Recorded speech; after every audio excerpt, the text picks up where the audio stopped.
we go. Good morning, good afternoon, or good evening, no matter what time zone you're in. Welcome back to Sip and Talk. I'm Sunny. I'm Joe. And a huge welcome to all our Sip and Talkers out there. We actually have a pretty massive breaking story to jump into today. Yeah, we really do. It's a lot to unpack. Okay, so picture this. You are at the Washington Hilton. You're surrounded by, the absolute elite at the White House Correspondents Association dinner. Right. Tuxedos, ball gowns, the whole 9 yards. Exactly. The mood is super celebratory, and then suddenly shots ring out. Which is just a terrifying scenario. Oh, it gets wilder. A friend of mine was actually in the room, and he said people didn't even run for the emergency exits. Their very first instinct was to just dive straight under the tables, literally face first into piles of burrata salad. Wow. I mean, it is a crazy image, honestly. But to put the historical gravity of that panic into perspective, this is the worst security breach at that specific hotel since 1981. 1981, that was the Reagan assassination. So when an event of that magnitude shatters the bubble of security in D.C., the shockwaves are just profound. You had 2,600 of the most powerful people in Washington, and their psychological switches just flipped from social mode to survival mode in seconds. Yeah, and amidst all that absolute chaos, Trump and Melania were confirmed safe. But, his reaction was fascinating. It really was. Even after being rushed off, that ultimate show must go on persona just kicked in. He actually demanded to go back out on stage and finish his speech right then and there. Which is an astonishing instinct under, active threat conditions. Yeah. But our primary mission on Sip and Talk today is to cut through all the rumors that immediately followed those shots. Right, because the internet went completely wild. Exactly.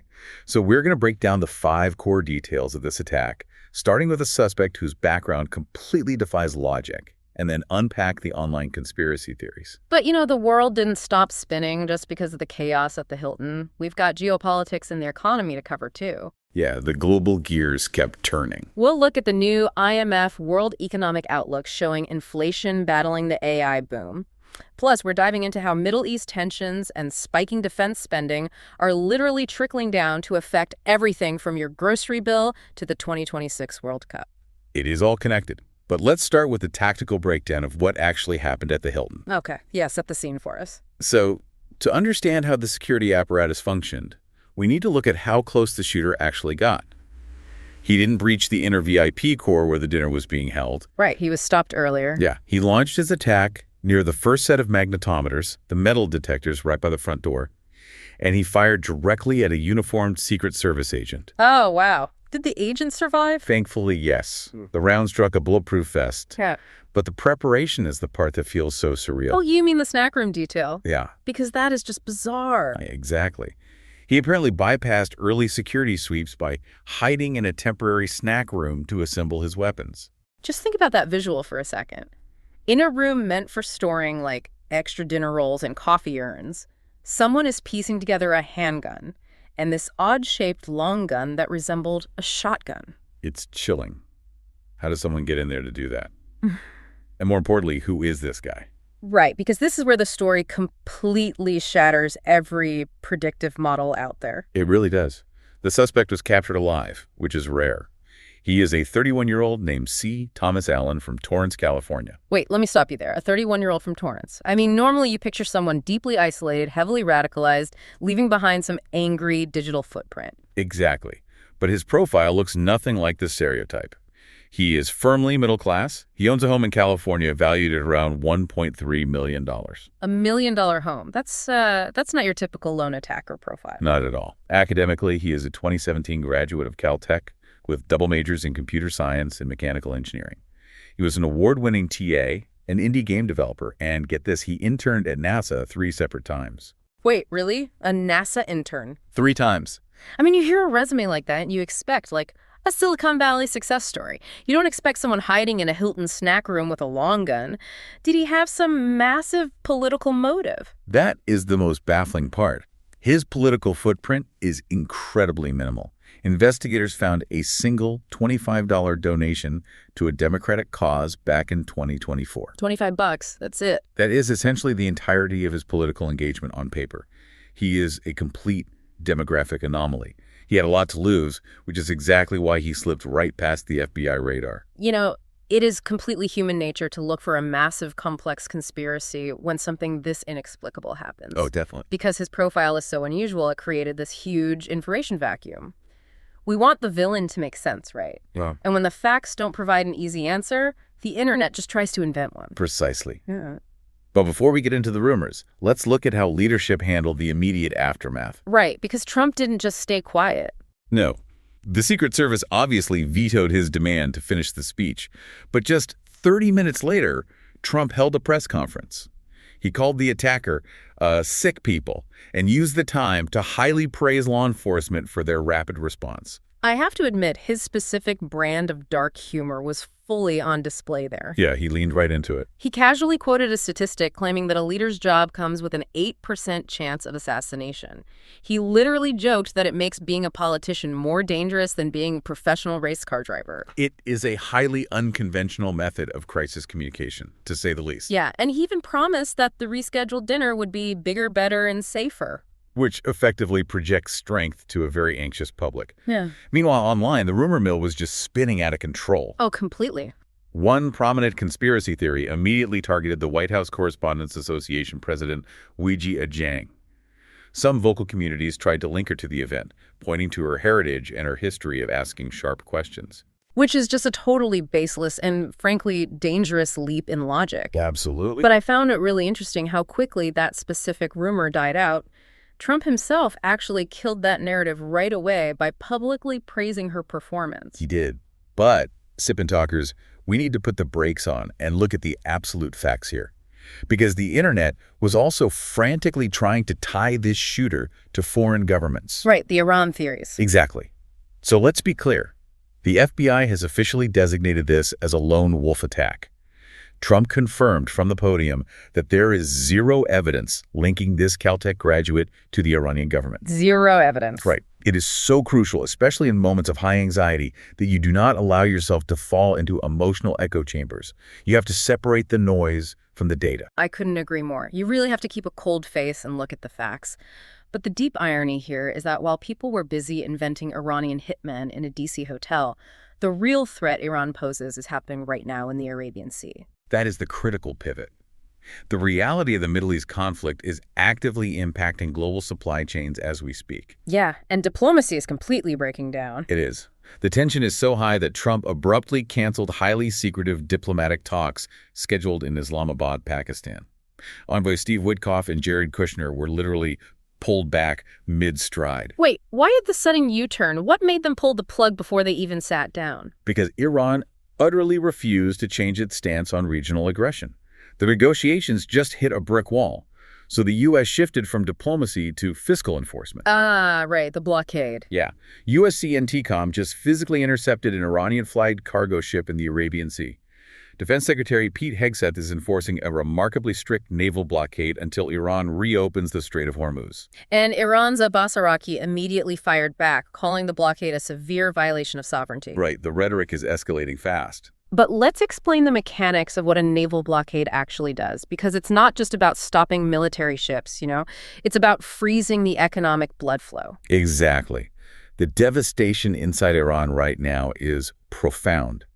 By choking off their maritime trade routes, we are looking at 700,000 jobs lost internally. 700,000, that's massive. And they are taking an economic hit of about $400 million every single day. That kind of financial bleed forces a government into a corner, which leads to highly unpredictable actions. Wow. And while the world is glued to the Strait of Hormuz, there's another massive geopolitical blind spot happening over in West Africa. Right, the situation in Mali. Yeah. If we use a tech scene analogy, what's happening in Mali is basically a tragic geopolitical server wipe. It's just a total system collapse. That is actually a really accurate way to frame it. What is happening there is a masterclass in how a power vacuum functions. Right. So back in 2020, a military junta takes over Mali and basically kicks out the U.S. and France, who had been providing the security infrastructure. Yeah, they told the established forces to leave, and they brought in Russia as their new security partner. But, you know, it wasn't enough to hold the perimeter. So it just opened the floodgates for insurgent groups. Exactly. The junta is rapidly losing ground to al-Qaeda and ISIS affiliates pushing straight toward the capital, Bamako. And the visual of this warfare is just striking. I mean, they aren't using stealth aircraft. They are swarming the desert in fleets of Toyota trucks mounted with 50 caliber machine guns. It is a terrifying example of how quickly a destabilized state can be overwhelmed. And the takeaway from all of this, from the Arabian Sea to Mali, is that the globe is incredibly unstable right now. Yeah, and everyone's reaction is to just arm up. Right, exactly. Defense spending is skyrocketing globally. Everyone is securing borders and buying weapons for a highly uncertain future. With all this global friction, it begs the question of what the domestic focus looks like back in the U.S. Like, how is Trump handling the home front? Well, he is busy literally and figuratively reshaping Washington. The physical architectural rebranding is wild. Oh, you mean the arch? Yeah, he's proposing a 250-foot Trump arch for the city skyline, which would tower over the Lincoln Memorial. Plus, he's adding gold lettering to the Kennedy Center and installing black flooring in the Oval Office. That is a complete visual overhaul, but he is also reshaping the economy, right? Which honestly impacts people way more than office carpet. Absolutely. The Department of Justice, led by Jeanine Pirro, just formally dropped its criminal probe into Federal Reserve Chair Jerome Powell over building renovation costs. Wait, I need to understand why that specific probe matters so much. The Fed is supposed to be independent, right? It is supposed to be independent, yes. When the DOJ was investigating the Fed chair, it cast a massive political shadow over the entire central bank. So it creates friction between the executive branch and the people controlling the money supply. Exactly. By dropping that investigation, it effectively clears the political and legal path for Kevin Warsh's confirmation to the Fed. It stabilizes leadership right when they need it most. And they definitely need it, because the latest IMF World Economic Outlook report explicitly states the global economy is operating under a shadow of war. It is a grim outlook. But how does a conflict thousands of miles away actually affect someone listening to us right now? It all comes down to supply chain friction. The inflation we are seeing at the grocery store isn't just about the Fed printing money. Right. When a major maritime artery like the Strait of Hormuz is choked off, freight insurance skyrockets. Cargo ships have to take massive, expensive detours. That extra fuel, time, and risk gets baked into the price of literally everything you buy. So if you are looking at your grocery bill wondering why everything is so expensive, you literally have to look at what is happening in the Middle East. Exactly. But here's the massive disconnect I find so fascinating. Main Street is feeling the pinch of that war-driven inflation. But then you look at the tech scene and it feels like they are on a different planet. Oh, completely. The scale of wealth in tech is almost impossible to comprehend right now. Yeah, right. I mean, NVIDIA just hit a $5 trillion market cap, and Google is throwing $40 billion into the AI company Anthropic. It's staggering. Yeah. You have Wall Street throwing unprecedented billions at these massive AI burn rates. They're just setting millions of dollars on fire every month to keep the servers running and bootstrap these models. While the physical world is grappling with actual blockades and armed conflict, it is a literal tale of two economies. The digital winners printing trillions and the physical world paying for inflation. And, if you want to see exactly how those two realities crash into each other, just look at the upcoming 2026 World Cup in North America. Oh, man. The World Cup is literally the perfect microcosm of every trend we've talked about today. It really is. FIFA is seriously struggling to sell tickets for the USA versus Paraguay opener. And when you look at the numbers, it's not exactly a mystery why. A single ticket is running anywhere between $1,500 and $2,730. It's unbelievable. Who has that kind of disposable income for a soccer game when household budgets are being crushed by supply chain inflation? To very few people. The pricing absolutely reflects that inflationary pressure. It has become an event exclusive to those benefiting from the economic boom. But it's not just the prices, right? There is a huge immigration hurdle, too. Right. Foreign fans and international athletes are facing immense visa and immigration anxieties right now due to tightened border enforcement and travel bans. Which is so sad because sports diplomacy is supposed to be the ultimate unifier. It's supposed to bypass political friction. That is the ideal. But right now, it is completely tangled in red tape and economic barriers. Everything is intricately connected. You cannot isolate a geopolitical conflict. The consequences inevitably reach your front door. It all loops back together in a way that is incredibly sobering. You just can't tune out the news because the news is quietly dictating the price of your life. Which leaves you with a really heavy, fascinating question to ponder today. We are watching tech companies reach multi-trillion-dollar valuations in a race to build AI that perfectly understands the world. Yeah. Yet, our actual human-to-human diplomacy, whether it's negotiating peace in Islamabad or just organizing a soccer tournament, seems more fractured and inefficient than ever. So true. Will this incredible technology eventually solve these human geopolitical gridlocks, or will it simply become just another highly advanced weapon used within them? Wow. That is exactly the kind of question we want you thinking about. But before we wrap up today, I want to explicitly state that our discussion of these global events is meant solely to foster critical thinking and objective analysis. Absolutely. We have absolutely no intention to criticize or discriminate against any country, group, or people. We just want to unpack the facts. And similarly, please remember that any financial figures, market caps, or economic trends we have discussed today are strictly for informational purposes. None of this is investment advice.